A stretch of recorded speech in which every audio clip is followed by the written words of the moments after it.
C++ൻ്റെ മറ്റൊരു ക്ലാസ്സിലേക്ക് എല്ലാവർക്കും സ്വാഗതം. കഴിഞ്ഞ ക്ലാസ്സിൽ നമ്മൾ ഡിസ്കസ് ചെയ്തത് സെലക്ഷൻ സ്റ്റേറ്റ്മെൻറ്റുകളെ പറ്റിയായിരുന്നു.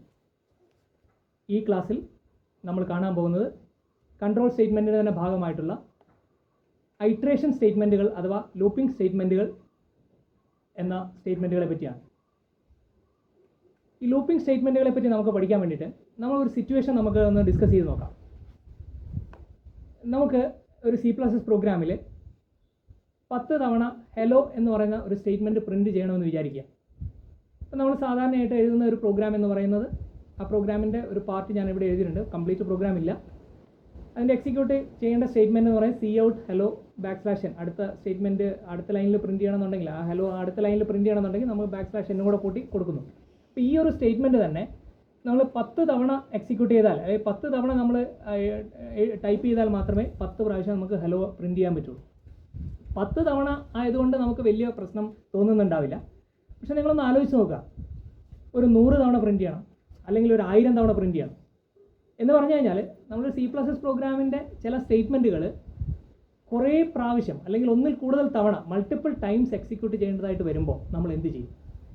അങ്ങനെയുള്ള സിറ്റുവേഷൻസിൽ നമ്മൾ ഉപയോഗിക്കുന്ന സ്റ്റേറ്റ്മെൻറ്റുകളാണ് ലൂപ്പിംഗ് സ്റ്റേറ്റ്മെൻറ്റുകൾ അഥവാ ഐട്രേഷൻ സ്റ്റേറ്റ്മെൻറ്റുകൾ. നമുക്ക് ഈ ഒരു പ്രോഗ്രാം തന്നെ ആ ലൂപ്പിംഗ് സ്റ്റേറ്റ്മെൻറ്റുകൾ അല്ലെങ്കിൽ ഐട്രേഷൻ സ്റ്റേറ്റ്മെൻറ്റുകൾ ഉപയോഗിച്ചുകൊണ്ടുള്ള ഒരു കോഡ് നമുക്ക് നോക്കാം. ആ കോഡ് ഇത്രയേ ഉള്ളൂ. ജസ്റ്റ് ഒരു 2 സ്റ്റേറ്റ്മെൻറ്റ് അവിടെ വന്നിട്ടുള്ളൂ. ഞാനിവിടെ ഒരു ഫോർ ലൂപ്പ് എന്ന് പറയുന്ന ഒരു കൺസ്ട്രക്ട് ഉപയോഗിച്ചുകൊണ്ടാണ് എഴുതിയിരിക്കുന്നത്. ഇൻറ്റ് i = 1, i <= 10, i++ cout hello. ഇതിപ്പോൾ നിങ്ങൾക്ക് മനസ്സിലാവുന്നുണ്ടാവില്ല, പക്ഷേ ഈ ഒരു രീതിയിലാണ് നമ്മൾ ലൂപ്പിംഗ് സ്റ്റേറ്റ്മെൻറ്റുകൾ ഉപയോഗിക്കുന്നത്. അപ്പോൾ അവിടെ i <= 10 എന്ന് പറയുമ്പോൾ 10 തവണ എക്സിക്യൂട്ട് ചെയ്യാൻ വേണ്ടിയിട്ടുള്ള ഒരു കണ്ടീഷനാണ് നമ്മളവിടെ കൊടുത്തിരിക്കുന്നത്. ഇനി അത് 100 തവണയാക്കാൻ വേണ്ടിയിട്ട് ആ 10 എന്നുള്ളത് 100 ആക്കിയാൽ മതി. 1000 എന്നാക്കണം എന്നുണ്ടെങ്കിൽ 1000 തവണ പ്രിൻറ്റ് ചെയ്യണമെന്നുണ്ടെങ്കിൽ നമുക്ക് ആ 100 മാറ്റി 1000 എന്ന് ടൈപ്പ് ചെയ്താൽ മാത്രം മതി. അപ്പോൾ ഇങ്ങനെയാണ് നമ്മൾ ലൂപ്പ് സ്റ്റേറ്റ്മെൻറ്റുകൾ ഉപയോഗിക്കുക. അപ്പോൾ നമുക്ക് ലൂപ്പിംഗ് സ്റ്റേറ്റ്മെൻറ്റിൻ്റെ ഒരു ഡെഫിനേഷനിലേക്ക് നമുക്ക് പോകാം. എന്താണ് looping സ്റ്റേറ്റ്മെൻറ്റുകൾ? Statements that are used to repeat a segment of code many times are called looping statements. ഒരു സെഗ്മെൻറ്റ് ഓഫ് കോഡ് പല പ്രാവശ്യം എക്സിക്യൂട്ട് ചെയ്യാൻ വേണ്ടിയിട്ട് ഉപയോഗിക്കുന്ന ചില കൺസ്ട്രക്റ്റുകൾക്ക് പറയുന്ന പേരാണ് ലൂപ്പിംഗ് സ്റ്റേറ്റ്മെൻറ്റുകൾ അഥവാ ഐട്രേഷൻ സ്റ്റേറ്റ്മെൻറ്റുകൾ എന്നത്. നമുക്ക് ഏത് ലൂപ്പിംഗ് സ്റ്റേറ്റ്മെൻറ്റിലും, അത് ഏത് പ്രോഗ്രാമിംഗ് ലാംഗ്വേജ് ആണെങ്കിൽ പോലും, C++ മാത്രമല്ല മറ്റ് പ്രോഗ്രാമിംഗ് ലാംഗ്വേജിലും ഒരു ലൂപ്പിന് 4 കോമ്പണൻറ്റുകളാണുള്ളത്. ഏതൊക്കെയാണ് ലൂപ്പിൻ്റെ 4 കോമ്പണൻറ്റുകൾ? ഒന്നാമത്തെ component initialization of the loop control variable. ഈ initialization of the loop control variable എന്ന് പറഞ്ഞു കഴിഞ്ഞാൽ നമുക്ക് ഒരു ലൂപ്പിന് കൺട്രോൾ ചെയ്യുന്ന ഒരു വേരിയബിൾ ഉണ്ടാവും. ആ ലൂപ്പിലേക്ക് എൻ്റർ ചെയ്യണോ വേണ്ടയോ, ഇനി എൻ്റർ ചെയ്ത് കഴിഞ്ഞാൽ അവിടെ നിന്ന് എക്സിറ്റ് ചെയ്യണോ വേണ്ടയോ എന്നൊക്കെ തീരുമാനിക്കുന്ന ഒരു വേരിയബിളിൻ്റെ വാല്യൂവിനെ ബേസ് ചെയ്തിട്ടായിരിക്കും. ആ പർട്ടിക്കുലർ വേരിയബിളിന് പറയുന്ന പേരാണ് ലൂപ്പ് കൺട്രോൾ വേരിയബിൾ എന്നത്. ആ വേരിയബിളിനെ നമ്മൾ എന്ത് ചെയ്യണം? ഇനീഷ്യലൈസ് ചെയ്യണം. അതിനൊരു ഇനീഷ്യൽ വാല്യൂ കൊടുത്തിരിക്കണം. ഇനീഷ്യൽ വാല്യൂ കൊടുത്തിട്ടില്ലെങ്കിൽ എന്താ പ്രോബ്ലം എന്ന് വെച്ചാൽ, നമുക്കറിയാം ഒരു വേരിയബിൾ ഇനീഷ്യലൈസ് ചെയ്തിട്ടില്ല എങ്കിൽ ആ വേരിയബിളിന് കമ്പൈലർ തന്നെ ഓട്ടോമാറ്റിക്കായിട്ടൊരു വാല്യൂ അസൈൻ ചെയ്യുകയും ആ വാല്യൂവിന് നമ്മൾ പറഞ്ഞ ഒരു പേരുണ്ട്, ഇതിനു മുമ്പ് നമ്മൾ കേട്ടിട്ടുള്ളതായിരിക്കാം, ഗാർബേജ് വാല്യൂ എന്ന് പറയുന്നൊരു വാല്യൂ അസൈൻ ചെയ്യുകയും നമ്മൾ ലൂപ്പിൻ്റെ ഒരു ഔട്ട്പുട്ട് എന്ന് പറയുന്നത് നമ്മൾ പ്രെഡിക്റ്റ് ചെയ്യാൻ പറ്റാത്ത രീതിയിലേക്ക് മാറുകയും ചെയ്യും. അതുകൊണ്ടാണ് ലൂപ്പ് കൺട്രോൾ വേരിയബിൾ നമ്മൾ കൃത്യമായിട്ട് ഇനീഷ്യലൈസ് ചെയ്യണം എന്ന് പറയുന്നത്. രണ്ടാമത്തെ ഒരു കോമ്പണൻറ്റ് എന്ന് പറയുന്നത് ടെസ്റ്റ് എക്സ്പ്രഷൻ. ഈ ടെസ്റ്റ് എക്സ്പ്രഷനെ അല്ലെങ്കിൽ കണ്ടീഷനെ ബേസ് ചെയ്തിട്ടാണ് ലൂപ്പിലേക്കുള്ള എൻട്രി, ലൂപ്പിനകത്തേക്ക് കൺട്രോൾ എൻ്റർ ചെയ്യുന്നതും ലൂപ്പിൽ നിന്ന് പുറത്തേക്ക് പോകുന്നതും ഈ ടെസ്റ്റ് എക്സ്പ്രഷനെ ബേസ് ചെയ്തിട്ടാണ്, ടെസ്റ്റ് കണ്ടീഷൻ്റെ ട്രൂത്ത് വാല്യൂവിനെ ബേസ് ചെയ്തിട്ടാണ്. അപ്പോൾ അതുകൊണ്ട് നമ്മൾ ഈ കണ്ടീഷനിൽ വരുന്ന വേരിയബിൾ ഏതാണെന്ന് നോക്കിയാൽ നമുക്ക് ഐഡൻറ്റിഫൈ ചെയ്യാൻ പറ്റും ഏതാണ് ലൂപ്പ് കൺട്രോൾ ചെയ്യുന്ന വേരിയബിൾ എന്ന്. ഇനീഷ്യലൈസേഷൻ പല വേരിയബിളുകൾ ഇനീഷ്യലൈസ് ചെയ്തിട്ടുണ്ടാവാം. ചിലപ്പോൾ ഒരു പ്രോഗ്രാമിൻ്റെ ഭാഗമായിട്ട് കുറേ വേരിയബിളുകൾ നമ്മൾ ഡിക്ലെയർ ചെയ്യുന്നുണ്ടാവും.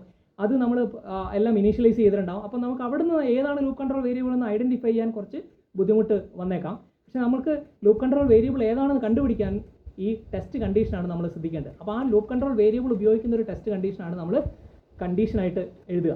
അപ്പോൾ ഈ കണ്ടീഷൻ ഇവാലുവേറ്റ് ചെയ്ത് അതിൻ്റെ ട്രൂത്ത് വാല്യൂവിനെ ബേസ് ചെയ്തിട്ടാണ് ലൂപ്പിലേക്കുള്ള എൻട്രിയും ലൂപ്പിൽ നിന്നുള്ള എക്സിറ്റും തീരുമാനിക്കുന്നത്. മൂന്നാമത്തെ കോമ്പണൻ്റ് ആയിട്ട് പറയുന്നത് ബോഡി ഓഫ് ദ ലൂപ്പാണ്. ഈ body of the loop comprises of all the statements that constitute the loop. ലൂപ്പിൽ വരുന്ന എല്ലാ സ്റ്റേറ്റ്മെൻറ്റുകളും കൂടി കൂടുന്നതാണ് ബോഡി ഓഫ് ദ ലൂപ്പ് എന്ന് പറയുന്നത്. ആ ബോഡിയാണ് റിപ്പീറ്റ് ചെയ്യപ്പെടുന്നത്. ഓരോ തവണയും ആ ബോഡിയിലുള്ള സ്റ്റേറ്റ്മെൻറ്റുകളാണ് എക്സിക്യൂട്ട് ചെയ്യുന്നത്. നാലാമത്തെ കോമ്പണൻ്റ് എന്ന് പറയുന്നത് updation of the loop control വേരിയബിളാണ്. ഈ ലൂപ്പ് കൺട്രോൾ വേരിയബിൾ അപ്ഡേറ്റ് ചെയ്യുന്നില്ല എങ്കിൽ, അതായത് അപ്ഡേഷൻ എന്ന് പറയുമ്പോൾ ചിലപ്പോൾ ഇൻക്രിമെൻ്റ് ആകുകയാകാൻ ചെയ്യുന്നത് അല്ലെങ്കിൽ ഡിക്രിമെൻ്റ് ആകുകയാകും ചെയ്യുന്നത്, depending upon the initial value. അപ്പോൾ ഇൻക്രിമെൻറ്റോ ഡിക്രിമെൻറ്റോ ചെയ്യുന്നില്ല എങ്കിൽ നമുക്ക് ഒരിക്കലും ലൂപ്പിൽ നിന്ന് പുറത്തേക്ക് പോകാൻ പറ്റാത്തൊരവസ്ഥ വന്നേക്കാം. ഇൻഫിനിറ്റ് ലൂപ്പ് എന്ന് പറയുന്ന ഒരു കോൺസെപ്റ്റിലേക്ക് മാറും അത്. അതുകൊണ്ട് ഈ ലൂപ്പ് കൺട്രോൾ വേരിയബിൾ എവിടെയെങ്കിലും വെച്ച് അപ്ഡേറ്റ് ചെയ്തിരിക്കണം ലൂപ്പിനുള്ളിൽ. അപ്പോൾ ഈ 4 കോമ്പണൻറ്റുകളാണ് എല്ലാ ലൂപ്പിൻ്റെയും ഭാഗമായിട്ട് വരുന്നത്. ഈ 4 കോമ്പണൻറ്റുകൾ ഏത് ലൂപ്പ് കൺസ്ട്രക്റ്റുകളാണെങ്കിലും അതിനകത്ത് ഉണ്ടാവും. അപ്പോൾ നമ്മൾ പറഞ്ഞു ടെസ്റ്റ് കണ്ടീഷൻ ഇവാലുവേറ്റ് ചെയ്തിട്ടാണ് ലൂപ്പിലേക്ക് എൻ്റർ ചെയ്യുന്നത് അല്ലെങ്കിൽ എക്സിറ്റ് ചെയ്യുന്നതെന്ന് പറയും. അപ്പോൾ അതായത് ഈ ലൂപ്പ് കണ്ടീഷൻ ഇവാലുവേറ്റ് ചെയ്യുന്നതിൻ്റെ ആ പൊസിഷനെ ബേസ് ചെയ്തിട്ട് അത് എൻ്റർ ചെയ്യുന്നതിന് മുമ്പ് ഇവാലുവേറ്റ് ചെയ്യുന്നുണ്ടോ അതോ എക്സിറ്റ് ചെയ്യുന്നതിന് മുമ്പാണോ ഇവാലുവേറ്റ് ചെയ്യുന്നത്, അതിനനുസരിച്ച് ഈ എൻട്രി കൺട്രോൾ ലൂപ്പുകളും ഉണ്ടാവും, എക്സിറ്റ് കൺട്രോൾ ലൂപ്പുകളും ഉണ്ടാവും. അപ്പോൾ എൻട്രി കൺട്രോൾ ലൂപ്പ് എന്ന് പറഞ്ഞാൽ എന്താണ്? നമ്മൾ ലൂപ്പിലേക്ക് കയറുന്നതിന് മുമ്പ് കണ്ടീഷൻ ഇവാലുവേറ്റ് ചെയ്യുന്നു. കണ്ടീഷൻ ട്രൂ ആണെങ്കിൽ മാത്രം ലൂപ്പിലേക്ക് കയറുന്നു, കണ്ടീഷൻ ഫാൾസ് ആണെങ്കിൽ ലൂപ്പിലേക്ക് കയറുന്നില്ല. അപ്പോൾ അവിടെ എൻട്രിയിലാണ് നമ്മൾ കണ്ടീഷൻ ഇവാലുവേറ്റ് ചെയ്യുന്നത്, അതായത് ലൂപ്പിൻ്റെ ബിഗിനിങ്ങിലാണ് ഇവാലുവേറ്റ് ചെയ്യുന്നത്. അതുകൊണ്ട് അവിടെ ലൂപ്പിൽ കയറണോ വേണ്ടയോ എന്ന് തീരുമാനിക്കും. എൻട്രി കൺട്രോൾ ചെയ്യുന്നത് കാരണം നമ്മൾ അതിനെ എൻട്രി കൺട്രോൾഡ് ലൂപ്പ് എന്ന് പറയുന്നു. ഇനി അതേസമയം ലൂപ്പിൽ നിന്ന് പുറത്തേക്ക് പോകുന്നത്, ലൂപ്പിനകത്ത് കയറി ഇനി ആ ലൂപ്പിൽ തന്നെ തുടരണോ വേണ്ടയോ എന്ന് തീരുമാനിക്കുന്ന സ്ഥലത്ത് കണ്ടീഷൻ നമ്മൾ ഇവാലുവേറ്റ് ചെയ്യുന്നുണ്ടെങ്കിൽ അതിനെ എക്സിറ്റ് കൺട്രോൾ ലൂപ്പ് എന്ന് പറയും. നമ്മൾ ഇതിനൊരു റിയൽ ലൈഫ് സിറ്റുവേഷൻ നമ്മൾ കൺസിഡർ ചെയ്യുകയാണെങ്കിൽ, സപ്പോസ് നമ്മളൊരു തിയേറ്ററിലേക്ക് എൻ്റർ ചെയ്യുന്നു, അല്ലെങ്കിൽ തിയേറ്ററിലേക്ക് എൻ്റർ ചെയ്യണമെങ്കിൽ നമുക്കൊരു കണ്ടീഷൻ ഉണ്ട്. നമുക്കൊരു ടിക്കറ്റ് നമ്മുടെ കയ്യിൽ ഉണ്ടെങ്കിൽ മാത്രമേ നമ്മളെ തിയേറ്ററിലേക്ക് സിനിമ കാണാൻ വേണ്ടിയിട്ട് നമ്മൾ എൻ്റർ ചെയ്യിക്കുന്നുള്ളൂ. ആ കണ്ടീഷൻ സാറ്റിസ്ഫൈ ചെയ്താൽ മാത്രമേ നമുക്ക് അകത്തേക്ക് പ്രവേശനമുള്ളൂ. അങ്ങനെ നമ്മൾ പ്രവേശിച്ച് കഴിഞ്ഞാൽ കംപ്ലീറ്റ് സിനിമ കണ്ടു കഴിഞ്ഞതിന് ശേഷം നമുക്ക് പുറത്തേക്ക് വരാം. അതേപോലെ തന്നെ അതാണ് എൻട്രി കൺട്രോൾ എന്ന് പറയുന്നത്. ഇനി വേറൊരു സിറ്റുവേഷൻ നമുക്ക് നോക്കാം. നമ്മളൊരു ബസ്സിൽ കയറുന്നു. ബസ്സിൽ കയറാൻ നേരത്തെ ആരും നമ്മളോട് ടിക്കറ്റ് ചോദിക്കാറില്ല. പക്ഷേ ബസ്സിൽ നിന്ന് ഇറങ്ങി പോകുന്നതിന് മുമ്പ് നമ്മൾ ടിക്കറ്റ് എടുത്തിരിക്കണം. അപ്പോൾ ബസ്സിൽ നിന്ന് ഇറങ്ങുന്നതിന് മുമ്പ് ചിലപ്പോൾ കണ്ടക്ടർ നമ്മളോട് ചോദിക്കും ടിക്കറ്റ് എടുത്തിട്ടുണ്ടോ, അപ്പോൾ ടിക്കറ്റ് നമ്മൾ കാണിക്കേണ്ടി വരും. അപ്പോൾ അത് എക്സിറ്റ് കൺട്രോൾ എന്ന് പറയും. പിന്നെ സപ്പോസ് നമ്മൾ ആ ടിക്കറ്റ് എടുത്തിട്ടില്ല എങ്കിൽ നമ്മൾ പാതി വഴിയിൽ ഇറങ്ങേണ്ടതായിട്ട് വരുന്നു, അല്ലെങ്കിൽ നമ്മൾ അതായത് ലൂപ്പിൽ നമ്മൾ പുറത്തേക്ക് പോകേണ്ടതായിട്ട് വരും. അപ്പോൾ എക്സിറ്റ് ചെയ്യുന്ന സമയത്ത് നമ്മൾ ആ ടെസ്റ്റ് പെർഫോം ചെയ്യുന്നത് കൊണ്ട് അതിനെ എക്സിറ്റ് കൺട്രോൾ ലൂപ്പ് എന്ന് പറയും. അപ്പോൾ ഇതാണ് അതിൻ്റെ ഡിഫറൻസ് എന്ന് പറയുന്നത്. ഒന്നാമത്തെ ഡിഫറൻസ് പറയുന്നതാണ് test condition is evaluated at the beginning of the loop for entry control loop. ഈ എക്സിറ്റ് കൺട്രോൾ ലൂപ്പ് ആണെങ്കിൽ test condition is evaluated at the end of the loop. ഇനി മറ്റൊരു ഡിഫറൻസ് എന്ന് പറയുന്നത്, ഈ എൻട്രി കൺട്രോൾ ലൂപ്പിൽ condition തുടക്കത്തിൽ തന്നെ ഫോൾസ് ആണെങ്കിൽ ആ ലൂപ്പിനുള്ളിലേക്ക് കയറുന്നേയില്ല, കൺട്രോൾ ലൂപ്പിനുള്ളിലേക്ക് എൻ്റർ ചെയ്യുന്നില്ല. എന്ന് പറഞ്ഞു കഴിഞ്ഞാൽ body of the loop execute ചെയ്യും എന്നൊരു ഗ്യാരണ്ടി നമുക്ക് പറയാൻ പറ്റത്തില്ല. ഇനി എക്സിറ്റ് കൺട്രോൾ ലൂപ്പ് ആണെങ്കിലോ ബോഡി ഓഫ് ദ ലൂപ്പ് ഒരു തവണയെങ്കിലും എക്സിക്യൂട്ട് ചെയ്യും. There is a guarantee that the body of the loop will be executed at least once. കാരണം ലൂപ്പിനുള്ളിൽ കയറും, ഒരു ടെസ്റ്റും ഇല്ലാതെയാണ് നമ്മൾ ലൂപ്പിനുള്ളിലേക്ക് കയറുന്നത്, കൺട്രോൾ ലൂപ്പിനുള്ളിലേക്ക് കയറുന്നത്. തിരിച്ച് ഇറങ്ങുന്നതിന് മുമ്പാണ് എന്ത് ചെയ്യുന്നത്, കണ്ടീഷൻ ഇവാലുവേറ്റ് ചെയ്യുന്നത്. അപ്പോൾ കണ്ടീഷൻ ചിലപ്പോൾ റോങ് ആണെങ്കിൽ നമുക്ക് ലൂപ്പിന് പുറത്തേക്ക് പോകും, പക്ഷേ ഒരു തവണ ലൂപ്പ് എക്സിക്യൂട്ട് ചെയ്തിരുന്നു. ഇതാണ് എൻട്രി കൺട്രോൾ ലൂപ്പും എക്സിറ്റ് കൺട്രോൾ ലൂപ്പും തമ്മിലുള്ള ഡിഫറൻസ് എന്ന് പറയുന്നത്. നമുക്ക് C++ൽ 3 ലൂപ്പിംഗ് സ്റ്റേറ്റ്മെൻറ്റുകൾ അല്ലെങ്കിൽ ഐട്രേഷൻ സ്റ്റേറ്റ്മെൻറ്റുകളുണ്ട്. അതിൽ വൈൽ എന്ന് പറയുന്ന ഒരു സ്റ്റേറ്റ്മെൻറ്റും ഫോർ എന്ന് പറയുന്ന സ്റ്റേറ്റ്മെൻറ്റും എൻട്രി കൺട്രോൾഡ് ലൂപ്പുമാണ്. ഡു വൈൽ എന്ന് പറയുന്ന മറ്റൊരു ലൂപ്പ് കൺട്രോൾ സ്റ്റേറ്റ്മെൻറ്റ് ഉണ്ട്, അതാണ് എക്സിറ്റ് കൺട്രോൾഡ് ലൂപ്പ്. നമുക്കിനി ഈ 3 ലൂപ്പിംഗ് സ്റ്റേറ്റ്മെൻറ്റുകൾ കമ്പാരറ്റീവ് ആയിട്ടൊരു പഠനം നടത്താം നമുക്ക്. അതിന് വേണ്ടിയിട്ട് ഞാൻ അതിൻ്റെ 3ൻ്റെയും സിൻടാക്സ് ഇവിടെ നിങ്ങളെ കാണിക്കുന്നുണ്ട്. ഒന്നാമത്തെ ലൂപ്പ് നോക്കാം, വൈൽ ലൂപ്പ്, സിൻടാക്സ്, ഇനീഷ്യലൈസേഷൻ. ആ 4 കോമ്പണൻറ്റുകൾ പല സ്ഥലത്തായിട്ട് നമ്മൾ പ്ലേസ് ചെയ്തു മാത്രമേ ഉള്ളൂ. ഇപ്പോൾ initialization, while, test condition, body of the loop, updation. ഇതാണ് വൈൽ ലൂപ്പിൻ്റെ സിൻടാക്സിൽ വരുന്നത്. അതേസമയം നമ്മൾ ഡു വൈൽ ലൂപ്പിൻ്റെ സിൻടാക്സ് നോക്കുക. ഇനീഷ്യലൈസേഷൻ, ഡു എന്ന് പറയുന്നൊരു വാക്ക് വന്നിട്ടുണ്ട്, ഒരു കീവേഡാണത്. അതിനുശേഷം body of the loop, updation. ഇവിടെ വൈൽ, ടെസ്റ്റ് കണ്ടീഷൻ താഴെ ഭാഗത്താണ് വന്നേക്കുന്നത്, ലൂപ്പിൻ്റെ അവസാന ഭാഗത്താണ് വന്നേക്കുന്നത്. മൂന്നാമത്തെ ഫോർ ലൂപ്പ് കാണുക. For, initialization, test condition, updation ഒറ്റ ലൈനിൽ തന്നെയാണ്, ഫോർ സ്റ്റേറ്റ്മെൻറ്റിനോട് കൂടെ തന്നെയാണ് വരുന്നത്. അതിന് body of the loop follows. അപ്പം ഇതാണ് 3 ലൂപ്പുകളുടെയും സിൻടാക്സ് എന്ന് പറയുന്നത്. അപ്പോൾ ഈ സിൻടാക്സിൽ നമ്മൾ വേറൊന്നും ചെയ്തിട്ടില്ല, നമ്മൾ 4 കോമ്പണൻറ്റുകൾ പറഞ്ഞു. ആ 4 കോമ്പണൻറ്റുകളും 4 സ്ഥലത്തായിട്ട് പ്ലേസ് ചെയ്തിട്ടുണ്ടെന്നേ ഉള്ളൂ. ഇനി നമുക്കൊരു എക്സാമ്പിൾ വെച്ചിട്ട്, ഈ ഒരു എക്സാമ്പിളിലൂടെ നമുക്ക് ഈ ഒരു 3 ലൂപ്പുകൾ അനലൈസ് ചെയ്യാം. അപ്പോൾ അതിനുവേണ്ടി ഞാൻ ആദ്യം ഡു വൈൽ ലൂപ്പ്, അതായത് വൈൽ ലൂപ്പും ഡു വൈൽ ലൂപ്പും തമ്മിലുള്ള ഒരു കമ്പാരിസൺ ആണ് നടത്തിയിരിക്കുന്നത്. ഒരേ പ്രോഗ്രാം തന്നെയാണ്, ഒരേ സെറ്റ് ഓഫ് സ്റ്റേറ്റ്മെൻറ്റ്സ് തന്നെയാണ് എഴുതിയിരിക്കുന്നത്. But only difference is that the condition is placed in different situation and different places in the case of while and do while loop. Okay, just look at the program. This is a program for finding the sum of 10 numbers. Okay, we have two variables, int x and the sum is equal to 0. Then x is equal to 1, while x less than or equal to 10, sum is equal to sum plus x. The value of sum is added with the value of x, and x is always changing the value, x plus plus. There is a statement x plus plus which updates the value of x by 1, increment by 1. And at the end of the, okay, after finishing the loop, the statement cout sum is equal to less than sum, that statement is executed to print the sum.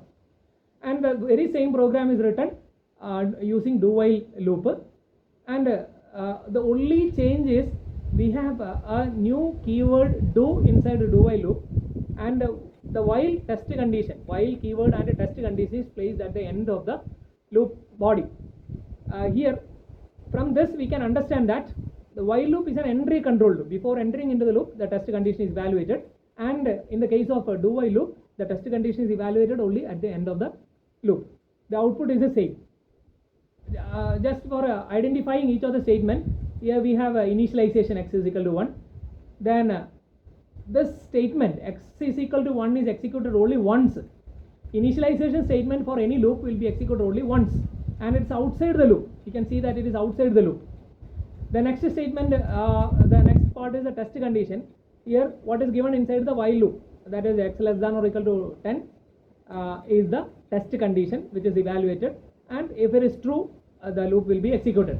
Initially it is 1, so less than 10, so it will enter into the loop, and the sum will be calculated. X will be incremented to 2, and again the loop will be executed. For x equal to 3, it will be executed. X equal to 4, it goes up to x equal to 10, and when the value of x becomes 11, the loop will be terminated, because the value of x is 11 and it is not less than 10.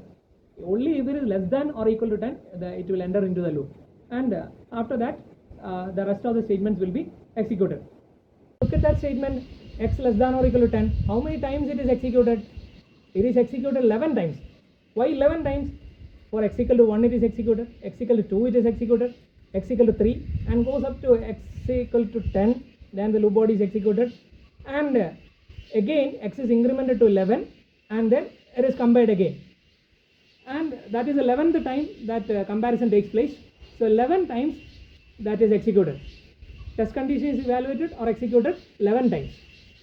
Next we have the body of the loop, sum is equal to sum plus x. That is the only statement in the body of the loop, along with the x plus plus, because that is considered as an updation statement. So we will just consider sum is equal to sum plus x as the statement inside the body of the loop. This is also executed 10 times for x equal to 1 to 10, and incrementation x plus plus is executed 10 times. Again for 1 it becomes 2, 3, 4, 5 up to 11. So x equal to x plus 1 from 1 plus 1 2 till x becomes, when x becomes 11. So that is again 10 times. Each of this statement is executed multiple times except the initialization statement. All the other statements are executed 10 times or 11 times depending upon the test condition. Next we will continue the example, the same example with the for loop also, because we have written it using while loop, and how we can be converted into for loop. This is also we can just see with this example. We have the same example, I don't need to explain it anymore, it is already explained, and we will see how it is converted into a for loop. The first statement remains as it is, int x sum is equal to 0. Both the variables are declared and is outside the loop, so it doesn't affect the loop. Next statement is the for loop. Here as we have seen in the syntax, see, initialization, test condition and updation comes inside the same statement of a for. So this is just the transfer takes place. X equal to 1 becomes the first statement of the for. Then the comparison statement, x less than or equal to 10. Each one is separated by a semicolon, and lastly we have the incrementation or the updation statement, and the rest of the body follows. Rest of the statement just copied as it is, sum is equal to sum plus x. Now inside the body, x plus plus is not there, it has been transferred to the for statement as a third part of the for statement. This is how you can convert from a while loop to for loop, or even from do while loop to for loop, or vice versa from for loop to while loop or do while loop. Okay, so that means we can convert from any loop to any other loop. Now we have I will give you some questions so that you can practice at home using any of the loops. You can write this program. So for your practice, you can take down these questions. The first question is, write a C++ program to print the odd numbers between 100 and 200. Okay, if you evaluate, if you just identify this problem, you can just create a variable x or I, something like that, and then initialize to 101 because that is the first odd number after 100. Then you have to compare, you have to go up to 300 or 299. Okay, then I think you can understand the program and then write it using any of the loops. Then the second program is rewrite the following code using for loop. In I is equal to 0, do cout I less than slash n I plus plus while I less than or equal to 100. Okay, this is a program for printing the values from 0 to 100. You can convert it into for loop. We have seen how we can convert it, identify each of the component of the loop and put it according to the syntax of the program. Then we have a third program, write a program to read a number and check whether it is prime or not. You know what a prime number is?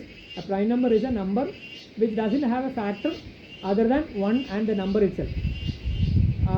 Such kind of numbers are called prime numbers. So you have to find out whether a number is prime or not. Suppose if I input 13, it has to say it is a prime number. If I input 15, it should say that it is not a prime number, like that. Okay, that is a program you have to write. നമുക്ക് മറ്റൊരു ടോപ്പിക്കുമായിട്ട് നമുക്ക് അടുത്തൊരു ക്ലാസ്സിൽ കാണാം. Till then, goodbye.